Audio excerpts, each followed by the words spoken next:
Assalamualaikum warahmatullahi wabarakatuh. Salam sejahtera bagi kita semua. Perkenalkan, saya Ayudhya Hardiani Kirana Ratri, dosen program studi Teknik Sipil, Fakultas Teknologi Infrastruktur dan Kewilayahan, Institut Teknologi Sumatera. Dengan bidang keahlian adalah rekayasa sumber daya air. Puji syukur kehadirat Allah Subhanahu wa Ta'ala, Tuhan Yang Maha Esa, karena pada kesempatan ini saya mendapatkan kesempatan untuk menyampaikan materi pembelajaran pada mata kuliah rekayasa irigasi dan bangunan air. Pembelajaran ini dirancang untuk memberikan pemahaman mengenai konsep, prinsip, dan penerapan rekayasa irigasi serta bangunan air sebagai bagian penting dalam pengelolaan sumber daya air yang berkelanjutan. Melalui pembelajaran ini, mahasiswa diharapkan tidak hanya memahami konsep secara teoretik, tetapi juga mampu menerapkannya dalam menganalisis dan menyelesaikan permasalahan yang berkaitan dengan rekayasa irigasi sesuai dengan kaidah teknik sipil. Mata kuliah yang dipelajari berjudul Rekayasa Irigasi dan Bangunan Air dengan kode mata kuliah adalah SI 32306, bobotnya adalah 2 SKS, dan merupakan salah satu mata kuliah wajib bagi program studi teknik sipil yang membahas mengenai konsep, analisis, serta perencanaan sistem jaringan irigasi dan bangunan air. Selanjutnya, sebelum membahas mata kuliah kita akan belajar mengenai deskripsi mata kuliah dan capaian pembelajaran sebagai dasar pelaksanaan perkuliahan selama 1 semester. Mata kuliah ini merupakan salah satu mata kuliah wajib bagi program studi teknik sipil, terutama pada mahasiswa tingkat 3 yang memberikan pemahaman mengenai konsep, prinsip, dan penerapan sistem irigasi serta bangunan air dalam pengelolaan sumber daya air. Mata kuliah ini berisi mengenai prinsip dan kaidah dasar irigasi, menguraikan bangunan sipil dalam sistem jaringan irigasi, serta menjelaskan konsep dalam perencanaan dan pengelolaan irigasi dalam bidang teknik sipil. Selain itu, kita juga akan belajar mengenai bagaimana merencanakan dan merancang sistem jaringan irigasi yang baik, menganalisis kebutuhan air dan tanaman pada sistem irigasi, serta prosedur manajemen irigasi, operasi dan pemeliharaan jaringan irigasi, serta wewenang yang mencakup seluruh jaringan irigasi, baik pusat, daerah, maupun kabupaten. Mata kuliah rekayasa irigasi memiliki 2 CPL, yaitu CPL 7 dan CPL 9, di mana CPL 7 berfokus pada kemampuan mahasiswa dalam merancang konstruksi sipil dengan memanfaatkan prinsip-prinsip rekayasa, analisis teknik, serta teknologi yang relevan. Kompetensi ini akan dikembangkan melalui pembelajaran mengenai konsep, analisis, perencanaan bangunan irigasi.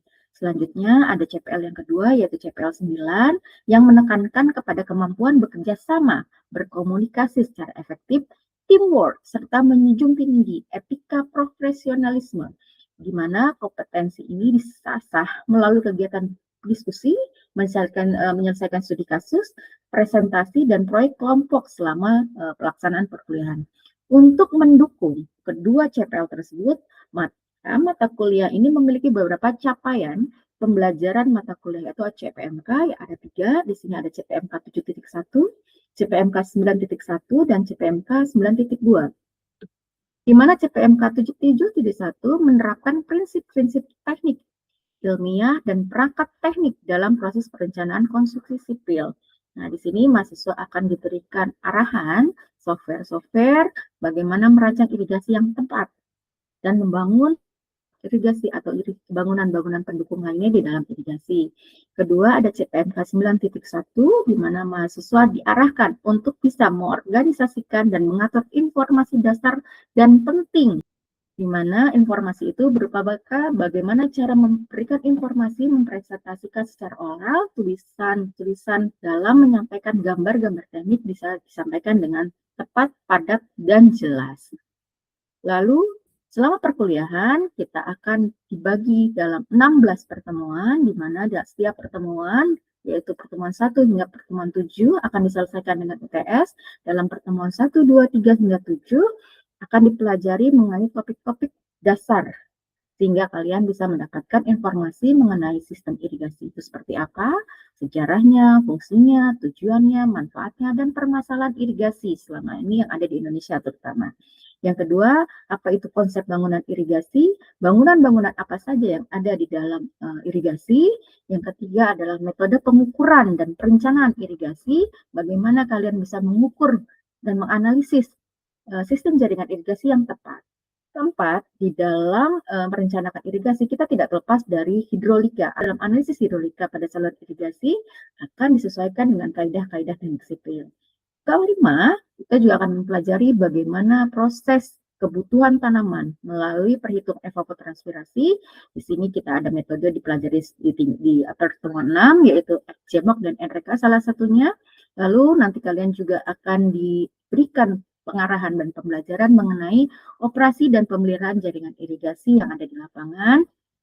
Bagaimana kita menjaga sistem itu akan tetap berfungsi dengan baik hingga sesuai dengan umur bangunan atau rencana yang kita buat.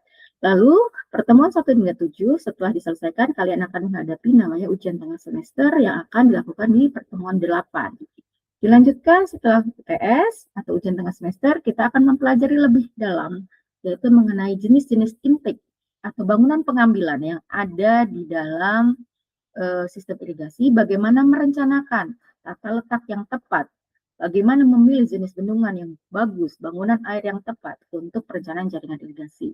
Kedua, setelah UTS, kita akan merancang atau membuat atau mendesain pintu air dalam sistem irigasi. Lalu, dalam sistem irigasi tidak terlepas dari bangunan-bangunan pendukung, di mana dalam bangunan pendukung itu salah satunya adalah bangunan bagi dan bangunan sadap serta bangunan bagi sadap yang ada di dalam sistem jaringan irigasi.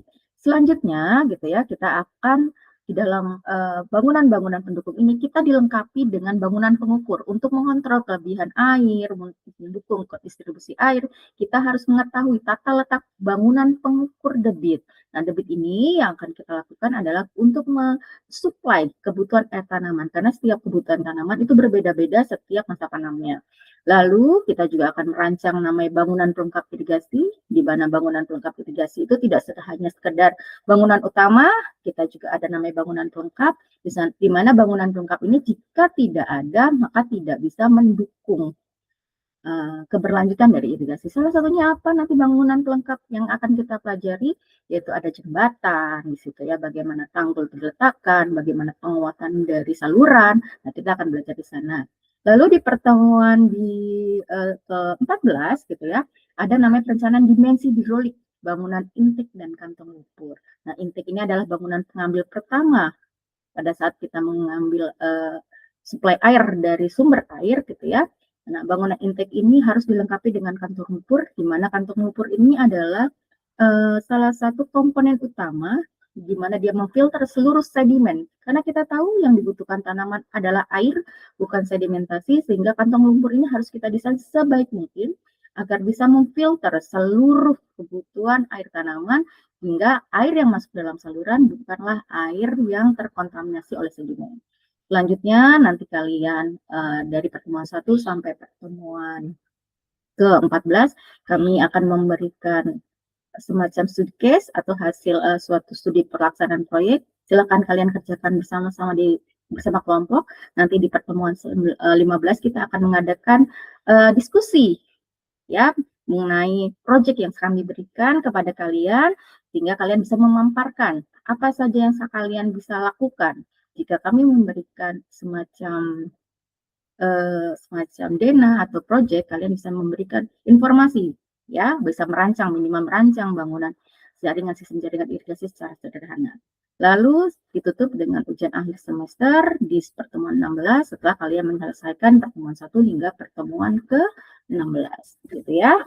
Nah, sistem penilaian pada mata kuliah ini disusun berdasarkan presence assessment of learning, di mana setiap komponen evaluasi dirancang untuk mengukur ketercapaian pembelajaran mata kuliah CPNK kalian.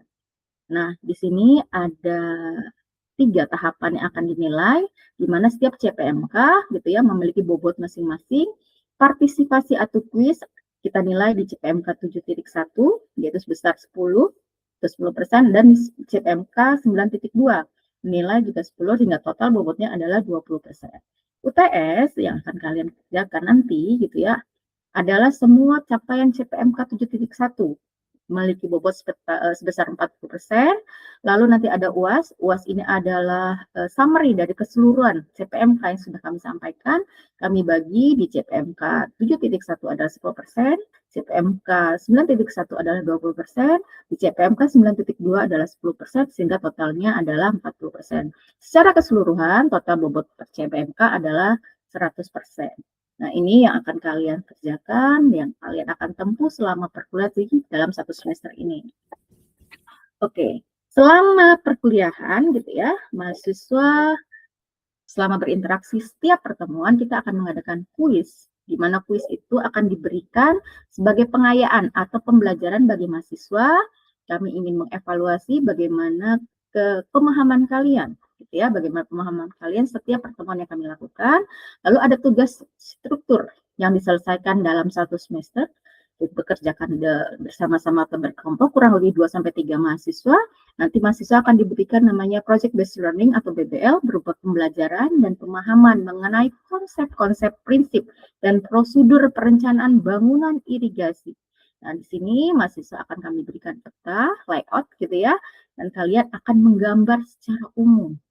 Semua yang kalian terima selama perkuliahan, kalian desain di dalam peta layout itu, di mana kalian menyusun jaringan irigasi sehingga mendapatkan skema jaringan irigasi yang tepat dalam perencanaan, mampu memaparkan hasil yang sudah kalian lakukan. Nah, ini adalah tugas struktur yang akan kalian selesaikan selama 1 semester.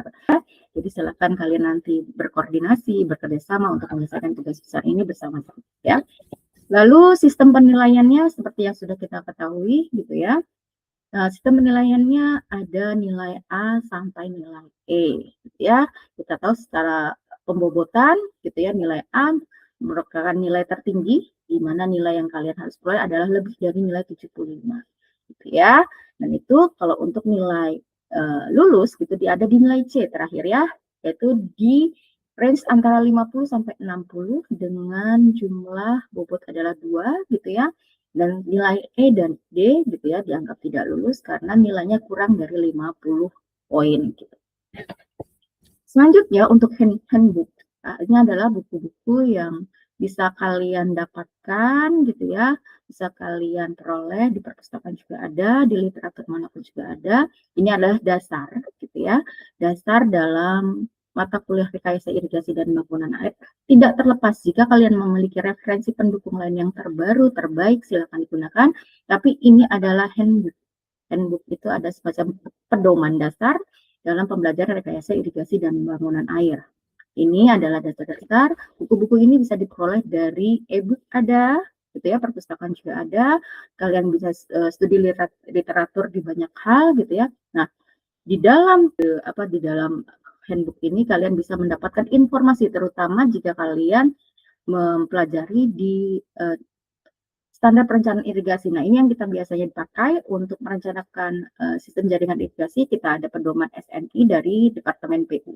Nah, ini ada KP01 dengan KP07 bisa kalian peroleh dengan mudah di internet gitu ya. Silakan kalian searching. Jika kalian tidak memilikinya, silakan ambil di di Google Class yang biasa kita share gitu ya. Saya biasa meng-share materi-materi perkuliahan, bahan-bahan ajar, bahan-bahan perkuliahan, lalu literatur dan referensi-referensi yang biasa kita. Silakan kalian ambil ya di Google Class yang biasa saya share untuk pembagian bahan mata kuliah.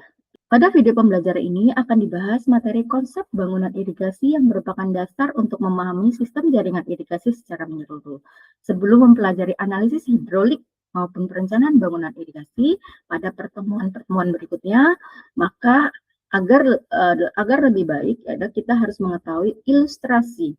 Ya, ilustrasi apa saja yang bisa kita ambil sehingga kalian mendapatkan gambaran mengenai konsep-konsep yang akan dipelajari, study case, ilustrasi, serta pertanyaan reflektif untuk pemahaman lebih lanjut. Kita lanjut di pertemuan kita yang kedua terkait dengan mata kuliah. Assalamualaikum warahmatullahi wabarakatuh. Selamat bertemu lagi. Salam sejahtera bagi kita semua. Semoga kita semua dalam keadaan sehat, tetap semangat mengikuti perkuliahan ini. Sebelum kita mulai perkuliahan, ada baiknya kita berdoa menurut kepercayaan masing-masing, sehingga kegiatan kita hari ini mendapatkan keberkahan dari Tuhan Yang Maha Esa, Sang Maha Kuasa, sehingga kita dapat keberkahan dalam menjalankan tugas kita selanjutnya. Berdoa, dipersilakan.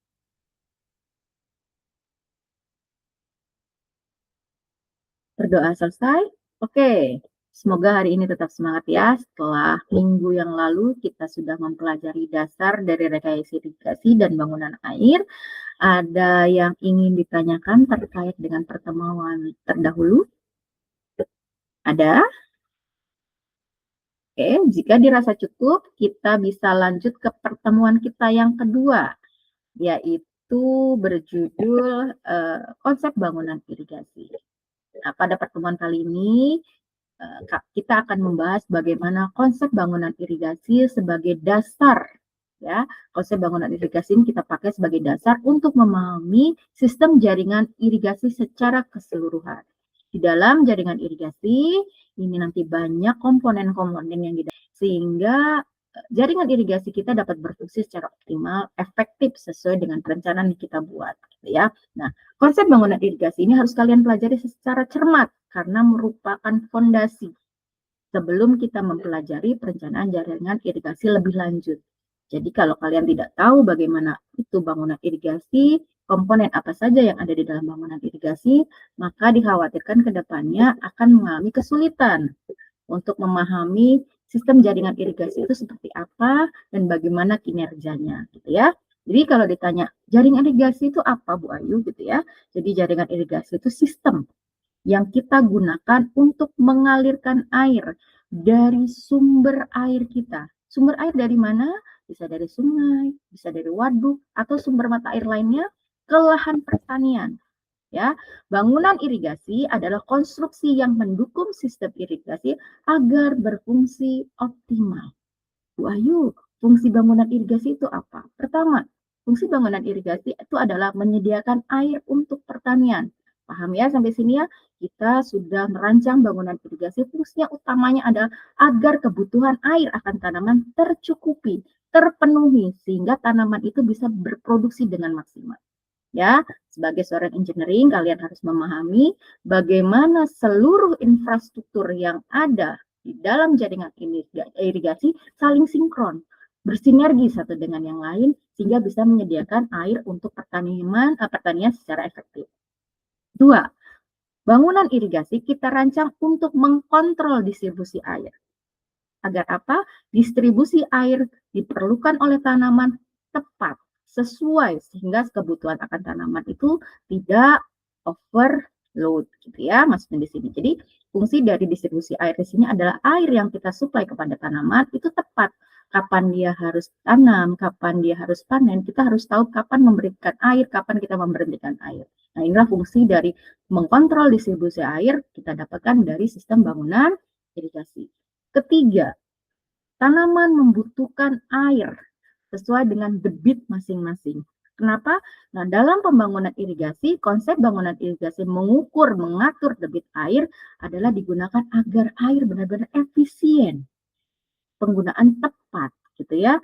Sehingga jika efisiensi air irigasi itu tepat, bisa melindungi lahan dari genangan dan erosi dan kelebihan air saat memberikan suplai air. Sehingga kalau kita bisa merancang sistem itu dengan baik, bisa mengoptimalkan pemanfaatan air sesuai dengan kebutuhan tanaman. Jadi kita sumber air yang kita peroleh itu bisa kita distribusikan dengan tepat. Kapan memberikan, kapan kita berhenti, itu akan terlihat dengan baik. Gitu ya. Lalu konsep bangunan irigasi. Nah, sebelum kita masuk ke materi selanjutnya, ada yang ingin bertanya? Nah, di sini ada gambar ya, ada gambar kecil di samping saya gitu ya. Ada pintu air, ada saluran gitu ya, ada sumber air yang ada di dalam saluran gitu ya. Karena kita tahu dalam konsep bangunan irigasi tidak lepas dari seluruh infrastruktur pendukungnya. Nah, begitu kalian ke sungai gitu ya, sering kalian melihat adanya namanya bendung. Bendung itu biasanya bangunan melintang sungai ya yang sengaja dibangun untuk menahan air. Benar apa benar? Ya, saya mau tanya, apa benar setiap kalian melihat bendung di sungai, menurut kalian fungsinya hanya menahan air? Ada yang bisa bantu saya? Oke, mungkin sebagian akan menjawab, ya Bu, benar hanya untuk menahan air. Betul ya, tapi selain menahan air, bendungan itu punya fungsi lain, yaitu selain menahan air, bendungan juga fungsinya adalah menahan atau menaikkan muka air sungai, sehingga air dapat dialirkan ke seluruh irigasi, sehingga kebutuhan air akan tanaman itu akan terpenuhi. Oke, setelah mengikuti perkuliahan ini, besar harapan saya adalah kalian mampu menjelaskan konsep bangunan irigasi, mengidentifikasi jenis-jenis bangunan yang ada dalam sistem irigasi, menjelaskan fungsi setiap elemen bangunan irigasi. Karena apa? Karena bangunan irigasi adalah memiliki banyak elemen. Karena fungsi bangunan irigasi kita rancang adalah untuk satu, mengatur, dua, mengalirkan, ketiga, menyimpan, keempat, mendistribusikan air. Sehingga apa? Air yang kita peroleh dari intake yang kita supply, gitu ya, benar-benar bisa didukung atau bisa mendukung program pertanian sehingga hasil produktivitas pertanian itu meningkat. Kita sebagai seorang intelijen harus mampu merancang dengan tepat. Kita mendukung program pemerintah ya di sini untuk memberikan infrastruktur yang baik dalam sistem jaringan irigasi. Oke, kita lanjut ya. Nah, di sini bangunan-bangunan sistem irigasi mempunyai fungsi. Di sini ada animasi, silakan kalian lihat gitu ya. Hujan yang jatuh di suatu das gitu ya. Biasanya hujan jatuh dari das itu akan ada terkumpul di hulu gitu ya. Di hulu akan terkumpul, dimasukkan dalam reservoir atau waduk. Dalam waduk itu akan ditahan oleh namanya bendungan, dam gitu ya. Bendungan itu adalah dam atau bangunan infrastruktur yang fungsinya adalah untuk menampung air. Jadi dam itu adalah bangunan untuk menahan air karena dia punya reservoir. Nah, setelah dam itu penuh, gitu ya, ada waktunya dia melepaskan air untuk disuplai ke saluran-saluran irigasi. Di sini kita bisa lihat ya, dia menahan air lalu mendistribusikan air pada saat dibutuhkan dibuka pintu air untuk pertanian. Nah, dari bendungan, air-air itu akan masuk ke bendung-bendung, di mana bendung-bendung ini akan menyuplai ke saluran-saluran selanjutnya sampai ke petak-petak irigasi kalian. Ya, seperti apa Bu Ayu konsepnya? Seperti ini ya, saya lihatkan dari atas. Ini adalah bangunan utama sistem irigasi. Kalau dari atas, kita akan bisa melihat di sini ada bendungan, gitu ya. Ada bendung di sini, bendung adalah fungsinya adalah tadi ya, menahan dan meninggikan air. Setelah itu kita ambil dengan bangunan main intake di sini. Setelah intake kita ambil, dia akan masuk ke dalam kantong lumpur. Setelah kantong lumpur ini fungsinya adalah menyaring dan memfilter seluruh sedimen yang tidak diperlukan oleh tanaman. Lalu setelah itu nanti akan dilanjutkan masuk ke dalam saluran irigasi. Nah, saluran irigasi pertama yang membawa air adalah namanya saluran primer. Nah, seluruh isi dari kantong lumpur yang tidak digunakan di sini ya akan dibuang melalui saluran pembuang di sini dan saluran pembilas di sini yang akan dibuang kembali ke sungai. Apa aja sih Bu Ayu isi dari kantong lumpur? Sekali lagi, kebutuhan air akan tanaman adalah hanya air. Tanaman tidak butuh sedimen, sekali lagi. Tanaman hanya butuh air untuk memenuhi kebutuhannya, sehingga sedimen-sedimen seperti batu, kerikil, agregat, atau semacam misalnya ada daun-daun, ranting yang tidak berguna, itu akan dibuang di dalam namanya bangunan pembilas di sini, nanti dibuang di sini ya. Maaf kalau di sini tidak ada keterangannya. Nah, dalam bendung kita harus namanya punya bangunan pengaman, ada tanggul yang menahan dari bendung agar bendungan kita atau bendung kita ini tidak tergerus. Karena kecepatan aliran yang mengalir di sungai itu sangat besar. Kalau tidak ditahan dengan bangunan pendukung seperti ini, gitu ya, bangunan pendukung, nah ini bisa menggerus dari bendungan kita atau bendung kita sehingga akan membuat umur dari perencanaan bendung kita tidak maksimal. Nah, jadi dalam bangunan utama sistem irigasi ini kita akan mempelajari apa itu intake, apa itu bendung, apa itu bangunan pengambil, apa itu kantong lumpur. Lalu setelah dari kantong lumpur didistribusikan kemana? Lalu yang tidak dibutuhkan tanaman dari kantong lumpur dibuang kemana? Dan perkuatan-perkuatan apa saja agar bangunan infrastruktur yang kita desain ini bisa sesuai dengan umur rencana kita. Nah, ini kita akan belajar lebih continue di pertemuan-pertemuan selanjutnya. Gitu ya.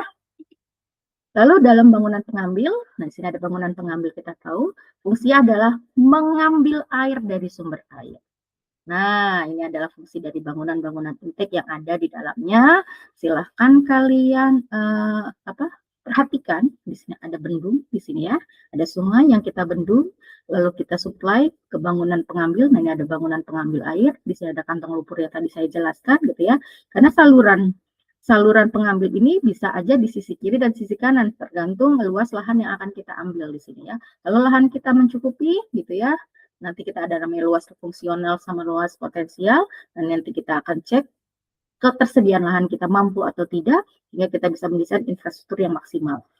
Lalu ada namanya saluran pembawa. Nah, sistem irigasi ada namanya saluran pembawa. Ada primer, sekunder, tersier, kuarter. Itu urutannya seperti itu. Jadi dari bangunan pengambil kita masukkan ke saluran primer, lalu dari saluran primer akan masuk ke saluran sekunder, dari saluran sekunder akan masuk ke bangunan tersier, dilanjutkan ke saluran kuarter yang terkecil. Nah, untuk desain perencanaannya nanti akan saya sampaikan di pertemuan selanjutnya, bagaimana kita bisa mendesain saluran yang tepat sehingga air-air yang kita alirkan itu sesuai dengan kontur atau topografi sehingga air benar-benar sampai ke petak-petak yang kita tuju. Lalu sampai sini ada yang ingin ditanyakan? Ada yang ingin ditanyakan tidak? Oke, kalau tidak ada yang ditanyakan, boleh ya saya memberikan sedikit kuis seperti kita biasa setiap minggu kita lakukan. Sebelum saya mengakhiri perkuliahan hari ini, saya ingin memberikan kuis singkat sebagai bentuk refleksi. Sekaligus saya ingin mengetahui sejauh mana pemahaman kalian terhadap materi yang saya berikan. Nah, silakan klik atau kalian ambil ponsel kalian masing-masing. Kalian silakan ambil di Google Class link ini, gitu ya. Silakan kalian klik, tulis jawaban menurut pendapat kalian, gitu ya. Saya ingin bertanya satu, menurut pendapat kalian mengenai, tolong jelaskan, mengapa bangunan pengambil atau intake merupakan komponen penting dalam jaringan irigasi, serta apa akibatnya bila bangunan tersebut tidak berfungsi dengan baik. Silahkan kalian tulis jawabannya di link yang saya kirimkan. Bisa kalian ambil di Google Class atau di link pembelajaran kita. Silahkan ambil, jawab pertanyaan. Saya ulang lagi pertanyaannya. Jelaskan mengapa bangunan pengambilan atau intake menjadi komponen penting dalam jaringan irigasi. Serta apa akibatnya bila bangunan tersebut tidak berfungsi dengan baik. Bisa? Silahkan dijawab oleh kalian masing-masing. Saya tunggu sekitar 2-3 menit. Ini sebagai pengayaan saja ya. Ya, kita mengetahui pemahaman kalian tentang materi yang saya berikan pada hari ini. Monggo, silakan saya tunggu 2-3 menit. Nah, silakan disampaikan ya, ditulis di situ. Nanti di Learning Management System atau media pembelajaran kita, nanti hasil penyampaian kalian akan saya baca. Saya harapkan kalian bisa menjelaskan sesuai konsep yang telah kita pelajari pada hari ini. Silakan ditulis dengan baik. Oke, cukup? Baik. Demikian pembelajaran kita hari ini. Sebagai rangkuman pada pertemuan hari ini, saya hari ini adalah telah menjelaskan bagaimana konsep bangunan irigasi, elemen apa saja dalam fungsi irigasi, fungsi-fungsi dari bangunan irigasi. Nah, sambil saya juga ingin mengajak kalian membaca kembali.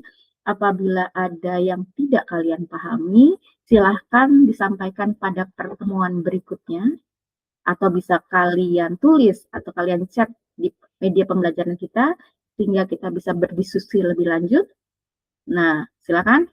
Jika ada yang ingin bertanya, ada sesuatu yang ingin ditanyakan, boleh kalian chat atau masukkan di pertanyaan pembelajaran e-learning media pembelajaran kita. Nanti kita bahas ramai-ramai, kita bahas ya. Nanti sebagai persiapan pertemuan selanjutnya, boleh kalian ambil gitu ya. Saya sudah men-share beberapa pertemuan selanjutnya di media pembelajaran kita.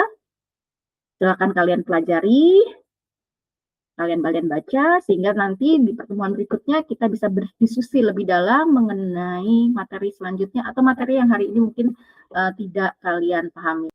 Ada yang ingin bertanya sebelum saya tutup? Jika tidak ada, demikian dapat saya sampaikan. Terima kasih atas perhatian dan partisipasinya. Semoga perkuliahan ini bisa memberikan manfaat dan menjadi bekal dalam kalian memahami apa itu mata kuliah rekayasa irigasi. Saya tutup. Wabillahi taufiq walhidayah. Wassalamualaikum warahmatullahi wabarakatuh. Sampai ketemu lagi di pertemuan kita selanjutnya. Jaga kesehatan, salam sehat selalu. Assalamualaikum. Sampai ketemu lagi ya.